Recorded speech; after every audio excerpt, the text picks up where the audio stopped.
Back with another video on the 92 Accord.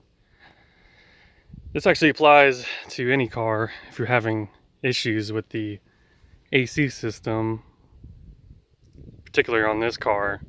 I'm not getting cold air out of the vents, so there's a couple things you can check before you drop it off at a dealership or anything like that to get serviced. So you come over here right below the alternator,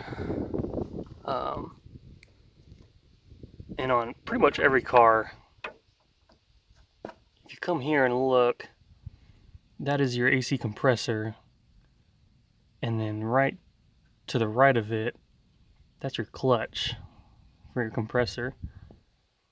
So if you run your car with the AC off, that clutch shouldn't be spinning.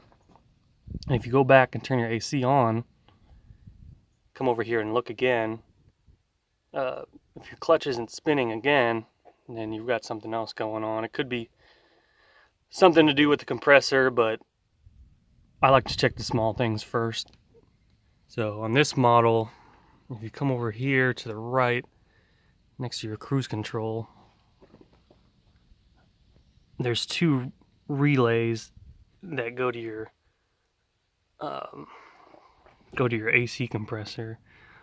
I believe they're both the same, but on this one, I think it's the one closest to the one in the front, closest to the front of your car.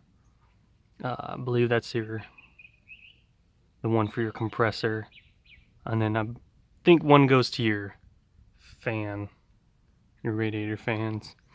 But anyways, they're both the same. So on my 92 Accord, you can pop those out and say one's good and one's bad.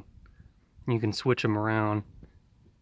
And then if one thing works, if it's the opposite, then you know that you've got issues with your relays. But if not, say you're low on freon.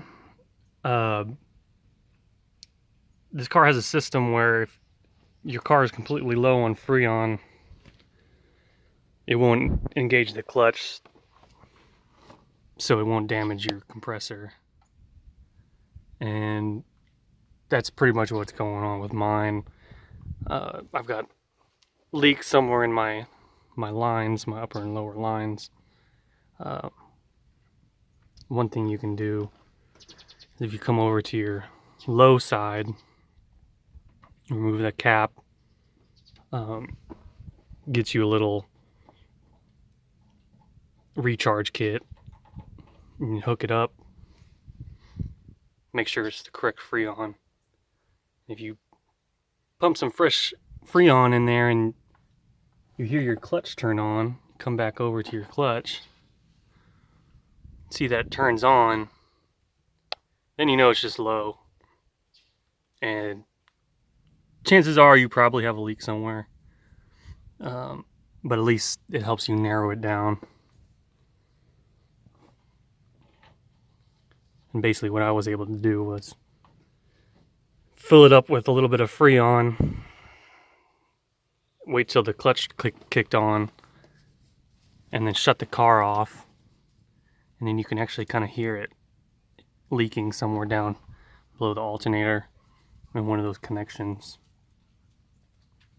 So that kind of applies to almost every car. Sometimes it may be a fuse. Here's the fuse box. You can check those fuses. Most cars actually have them inside the car, either on the passenger or driver's side, down by your foot. That's basically it. Hopefully you don't have an issue with your having to replace your compressor. This one's not too bad to get to, but I know on a lot of other cars it's a pain.